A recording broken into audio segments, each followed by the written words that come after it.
Waters in Minneapolis, Minnesota. We've got small pools playing behind us, so it's a little bit noisy, but we're going to make it work. We are literally in the bathroom right now. We're in the bathroom. We are in the bathroom. That's okay. But my first question is to you is, I noticed that you were in a band before this, right? Yeah. Like many musicians are. Yeah. What was the name of that band? I was in a band called Port O'Brien. We toured a lot. We played in Minneapolis a bunch, all throughout the area. And yeah, this is the new team. Cool. Yeah. And in that band, I know that you guys were very successful. You were turning a lot of heads.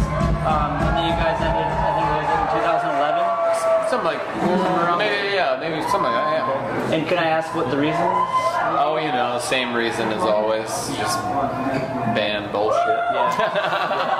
That's too bad. I love it. Do you stay in touch with your old band members? Yeah, I mean, Port O'Brien was like all over the place. Like, there's so many different members throughout. I think I was the only member who was there the whole time. And I super in touch with a lot of them. Oh, that's good. Yeah. Cool. So I also read, and this is, the internet's a wonderful thing, and it's funny and stuff, that once you broke up once the band broke up, you kind of just went to Norway and did your thing over there. Yeah. I was on tour with Port O'Brien in Norway and in Oslo, and met a girl there at a show, and fell in love that night, and started going there in between tours to be with her, and we're still together. Really? Mm-hmm. And we live together in LA now, and so I lived in Oslo for a better part of a couple of years and formed Waters actually in Oslo, and then I moved back to the States, moved back to California, and found a band there. Really? Yeah. Okay. That's really cool. Yeah. So I didn't get a chance to listen to your old band, but is the sound anything like it is now? I mean, it's a lot different. Port O'Brien is a lot folkier, more indie, more cool. I'm over that shit now. I'm into, I want to play the music that made me want to play music in the first place. Like big hooks, pop music, basically, with a rock backbone. So, when I was in 4th grade, 5th grade, the bands I was into, like Nirvana, Smashing Pumpkins, like Green Day, that kind of stuff, So that's kind of like what I want to like use that. I don't want to sound like any of those bands, but I want to like use that as a spiritual inspiration. Absolutely. Cool. So you said you listened to Nirvana in 4th and 5th grade. What were you doing in 4th and 5th grade? Were you dabbling on guitar? Yeah. I started to play guitar. I got really bored of it though, because I had this teacher that just taught me like scales. It was really boring, so I almost quit. But then my friend's older brother, who's like the cool kid in town, I'm from a really small town, he offered to teach me every song off Pinkerton by Weezer for like $20. And I was like, alright, that's like one of my favorite albums at the time, still one of my favorite albums. And so I learned every song on Pinkerton, and then I'm still going. And honestly, it's pretty much thanks to that. So apparently all it takes is $20 to be playing at the varsity here. That's right. Ultimately. And we just got to like tour with Weezer for a little bit. Really? So it's like, it came full circle. So were you able to meet him and talk to them? Oh yeah. They're super homies. They're all like super nice. I really love their new record. Did you explain to them that you got started on their music? I did actually. Yeah. Rivers is like really pumped about it. Really? Yeah. That's cool. Yeah. I'm sure they're a huge influence for a lot of bands. Oh yeah, massive. So did you play like 4th and 5th grade on to high school? I'm assuming that you continued your music dream. Did you do anything other than music? Were you in sports? Yeah. I'm really into baseball. I played baseball all through high school except for senior year because I thought I was too cool. I think I'll always regret that.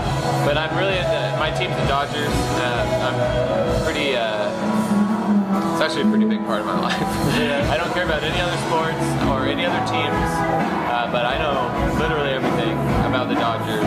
I'm really into sabermetrics, like advanced stats, and I'm pretty nerdy in that way. Wow, that's really cool. For the ladies, I know that you said that you're still with her. Do you have any kids?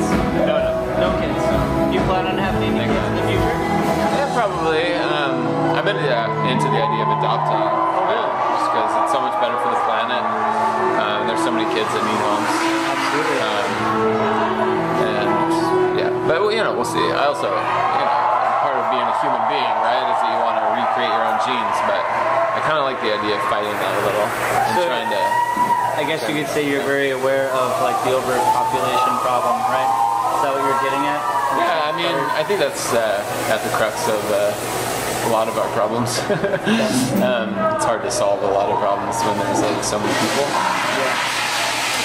But, and obviously climate change is the main thing for that. I actually read a book. I mean, I've always believed all that, but this book by Jonathan Franzen, Freedom, which was set around this area in St. Paul and elsewhere, talks a lot about that and kind of in an interesting way. But anyway, yeah. Okay, what's the book called? Freedom. Freedom. Yeah, Jonathan Franzen. Jonathan Franzen. I'm going to check that out. It's great. That's really cool. So, question for bands. I was wondering, is there any sort of guitar pedals or any software in the studio, anything that you would recommend for others to get their hands on to help kickstart their career? Yeah, I mean, I'm not much of a gearhead, honestly. Brian, our guitar player, is way more into pedals and stuff. He knows way more about it. I have 3 pedals. A tuner pedal. That's number 1. Gotta get that. Gotta get a tuner pedal. And I have a distortion pedal, blues driver, and a what's my other pedal? Reverb pedal. Reverb. Oh, okay. That's all I need. Very simple. Yeah. That's all I need. That's your music definitely calls for those. Yeah. What inspired you to go for the sound that you went for, and what songs did you choose to go for right away? Well, for this record that we're working on now, it's and the EP, It All Might Be Okay. It started. It mainly started with this one song, What's Real, actually. That hasn't been released yet. But that was kind of the song I wrote that was like, all right, this is going to be different. This Waters album's going to be different. It's going to be bigger, and I want to go all out. I don't want to be like, I don't want to hide anything or be subtle about anything. Like, I want it to be like full on for myself as a teenager.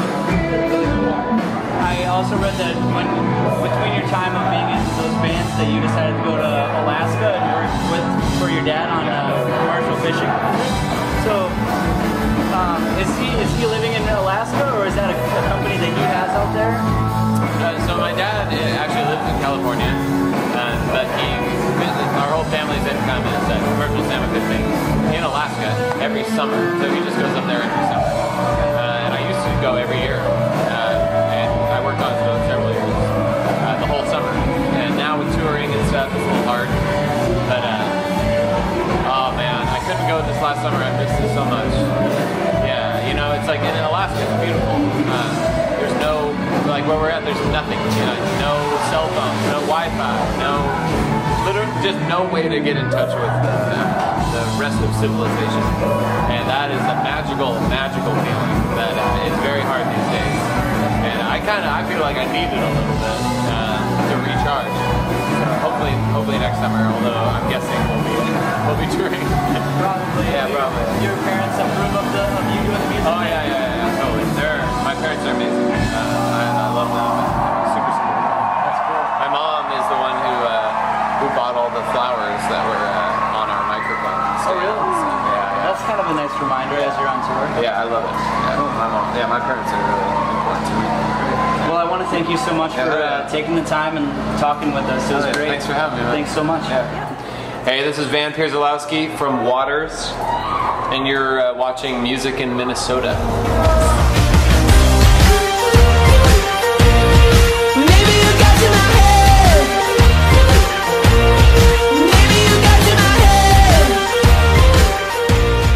This move I invented in college when I was going to Berkeley, and it's called the dip. It's really simple but very effective. Gotta wait for a beat though. By now they're gonna play a ballad probably. Unless it's just an intro. We'll find out. It's like ballet. It's peaceful. Oh wow. It's the dip. It's the dip.